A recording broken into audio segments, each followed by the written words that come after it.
여러분 안녕하세요. 아날로그 미입니다. 여러분, 제가 오늘은 갤럭시 사용하시는 분들에게 정말 반가운 소식, 새로운 업데이트 소식을 들고 왔습니다.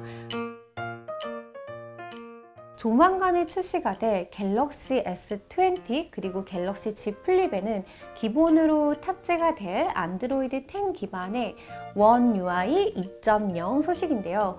1월부터 정식 업데이트가 되고 있죠. 최근에는 갤럭시 S10 5G 그리고 갤럭시 노트 9까지 업데이트가 됐습니다. 갤럭시와 궁합이 좋다라는 굿락, 이런 기능은 업데이트가 되는 1월 말까지는 좀 더 기다려 봐야 할 것 같고요. 오늘 영상에서는 이번 업데이트로 변화된 점에는 어떤 것들이 있는지 주목할 만한 몇 가지를 한번 정리해서 한번 보여드려 볼게요. 여기 보시면요, 여기 시계 옆에 2라고 표시가 되어 있잖아요. 이게 뭔지 아세요? 이게 바로 알림이 온 개수를 표시를 해주는 건데요. 이거는 일단 설정에 들어가서 보시면 알림이라고 있어요. 알림 들어가서 상태 표시줄에 들어가 주세요. 그러면 여기에 원래 여기 알림 개수만 표시, 이거는 없었고 최근 알림 3개, 모든 알림 이런 건 2개는 있었는데, 새로워진 거는 이렇게 개수만 표시해 주는 게 옵션이 하나 더 추가가 되었습니다. 그래서 이제는 아이콘 대신에 그 개수만으로 표시되게끔 설정을 할 수가 있습니다. 앱 소리 분리 재생입니다. 앱 소리 분리 재생은 설정에서 소리 진동으로 들어오시면 가장 하단에 앱 소리 분리 재생이라고 있어요. 이거는 앱에서 나는 소리를 내가 선택한 특정 앱만 다른 오디오 기기에서 들을 수 있는 거거든요. 저는 지금 제가 가지고 있는 다운로드 받아둔 많은 앱 중에 지니 뮤직을 실행을 하게 될 경우에는 여기 갤럭시 버즈로 들리게끔 설정을 해놨고요. 다른 사운드들은 스마트폰 스피커로 들리게끔 설정을 해두는 상태예요. 그러면 이 상태에서 제가 한번 보여드려 보면, 지니 뮤직을 실행을 하잖아요. 그러면 지금 여기로 지금 소리가 나오고 있거든요. 그런데 이 상태에서 제가 유튜브로 한번 재생을 시켜 볼게요. 그러면 스마트폰에서 소리가 나는 거를 확인을 할 수가 있습니다. 이렇게 자기가 원하는 특정 앱을 이렇게 특정 오디오에 연결을 할 수가 있는 거예요. 다크 모드 변경입니다. 기존에 야간 모드라 불리던 기능이 이제는 다크 모드로 업데이트가 되었는데요. 설정하는 방법은 간단해요. 이렇게 상단바를 쭉 내려주셔서 한 번만 이렇게 넘기면은 여기서 바로 다크 모드를 켜거나 끌 수가 있고요. 이렇게 꾹 눌러주시면 예전처럼 이렇게 시간을 설정을 할 수도 있고, 또 한 가지 새로운 거는 배경화면에 적용이 이렇게 가능해졌습니다. 예전에는 몇몇 가지 앱들은 다크모드를 지원을 하지 않아서 인스타그램도 그랬었고, 아무리 다크모드를 실행을 하더라도 다크모드를 사용을 할 수가 없었는데요. 이제는 유튜브에서도 이렇게 다크모드를 사용할 수 있게 되었습니다. 이게 지금 다크모드가 켜져 있는 상태고요. 원래는 만약에 다크모드가 꺼져 있었다면 유튜브도 그렇고 인스타그램도 그렇고 이렇게 딱 봤을 때 화이트한 화면으로 보였었던 거, 이게 가장 큰 변화라고 할 수가 있습니다. 화면 제스처 기능의 변화입니다. 이거는 일단은 설정에 들어가셔서 여기 보면 디스플레이 들어가시고 하단에 내비게이션 바라고 있어요. 이렇게 보면 예전에는 물론 내비게이션 버튼, 화면 제스처 여기까지만 있었고 옵션 더보기라는 게 없었거든요. 근데 옵션 더보기가 생기면서 이제는 제스처 기능을 아래에서 위로뿐만이 아니라 여러 방향으로 이렇게 설정을 할 수 있게 되었어요. 마치 아이폰처럼. 그래서 이렇게 여러 방향으로 설정을 하게 되면요, 제가 한 가지 보여드려 볼게요. 인터넷에서 이렇게 뉴스를 하나 보다가 이전 기사가 보고 싶어졌어요. 그러면 예전 같았으면 저는 이렇게 하단에서 끌어올려서 이전 화면으로 돌아갔었는데, 이제는 여러 방향으로 제스처를 사용을 할 수가 있어져서 마치 아이폰처럼 이렇게 옆으로만 쓱 넘겨도 이전 기사로 이렇게 변경이 가능해졌습니다. 앱 전환 방법의 변화인데요.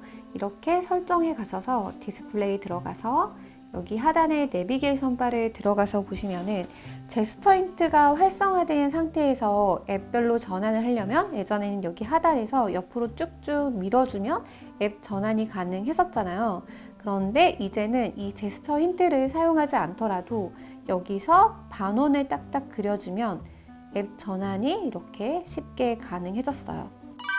그리고 또 한 가지는 여기 보면은 여기에 키보드 숨기기 버튼 사용이라는 게 있잖아요. 이게 뭐냐면은 만약에 우리가 인터넷 검색을 한다거나 문자를 보낸다거나 할 때 커서를 놓게 되면은 키보드가 창이 올라오잖아요. 근데 이거를 이렇게 내려주고 싶은데 그럴 수 있는 방법이 없었는데, 이제는 키보드 숨기기 버튼을 사용을 하면요, 문자도 그렇고 뭐 인터넷 창 검색할 때도 그렇고 여기 하단 체크 이게 생겨서요, 이렇게 눌러주면 이제 키보드를 가려주는 게 가능해졌습니다. 문자도 한번 보여드려 볼까요? 한번 보면 네, 이렇게 해서 이렇게 되기만 하면 이제 키보드가 쭉 올라왔었는데 내려주는 게 가능해졌어요. 삼성페이를 끄는 방법인데요. 홈화면에 이렇게 삼성페이를 등록해 두신 분들은 열어두었던 목록을 보려고 이렇게 스와이프를 했는데 삼성페이가 실행되는 경우들 한 번쯤은 다들 경험을 해보셨을 거예요. 이 기능을 끌 수가 있는데요. 여기 보시면 이렇게 설정에 들어가셔서 빠른 실행으로 들어가 주세요. 그러면 네, 이렇게 빠른 실행으로 들어가서 보면 홈화면을 이렇게 꺼주면 이제는 이렇게 아무리 이렇게 위로 스와이프를 해주더라도 삼성페이가 실행되지 않는 것을 볼 수가 있습니다. 한 손 조작 모드의 제스처 변경인데요. 일단은 여기 설정에 들어가셔서 유용한 기능으로 들어와서 보시면 이렇게 하단에 한 손 조작 모드라고 있어요. 예전에는 이제 물론 한 손 조작 모드는 있었는데 제스처 방법이 조금 변경이 됐는데, 이렇게 하단에서 모서리 쪽으로 위로 끌어올려 주시면 이렇게 한 손 조작 모드로 변경이 됐었거든요. 그런데 이제는 굳이 이렇게 할 필요가 없이 여기 하단의 가장자리 가운데에서 그냥 아래로 살짝 이런 식으로 밀어주면 한 손 조작 모드가 이제 사용이 가능해졌고요. 또 한 가지는 뭐냐면 아까 여기서 보시면은 이렇게 홈 버튼이 설정이 되어 있는 상태에서는 홈 버튼을 2번 누르는 것만으로도 한 손 조작 모드로 사용이 가능해졌습니다. 이번 업데이트로 또 많은 변화가 있었는데 디자인적인 부분에 있어서도 또 변화가 있었어요. 일단 여기 상단 알림바의 아이콘의 배열이 변경이 되었는데요. 원래는 이렇게 4 곱하기 3 총 12개의 아이콘이 보였다면 이제는 4 곱하기 4 배열로 더 많은 16개의 아이콘을 한 번에 확인이 가능해졌고요. 또 이것뿐만이 아니라 볼륨 버튼 디자인이 조금 변경이 되었는데, 원래는 이런 디자인이었다면 이제는 좀 더 이렇게 깔끔하게 이렇게 변경이 되었습니다.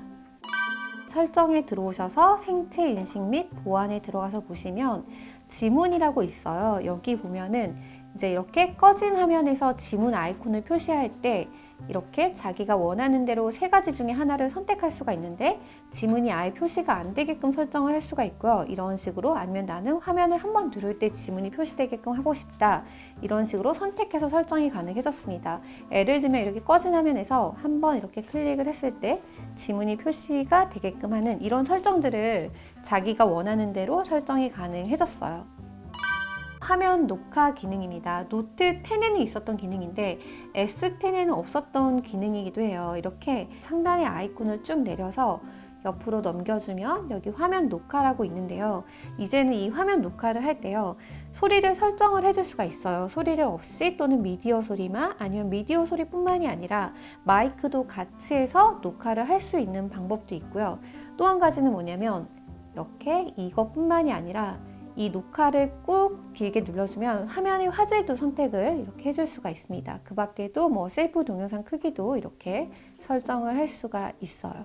여러분 어떠셨나요? 제가 오늘 보여드린 거 말고도 뭐 자녀 보호 기능이라든지 카메라 UI 기능에도 또 변화가 있었습니다. 그런데 여기서 업데이트 초반에는 뭔가 아쉬운 점이 항상 있기도 했고, 또 여러 가지 앱과의 호환성에 있어서 다소 뭔가 불편한 점이 있을 수도 있다는 건 참고를 해주시고요.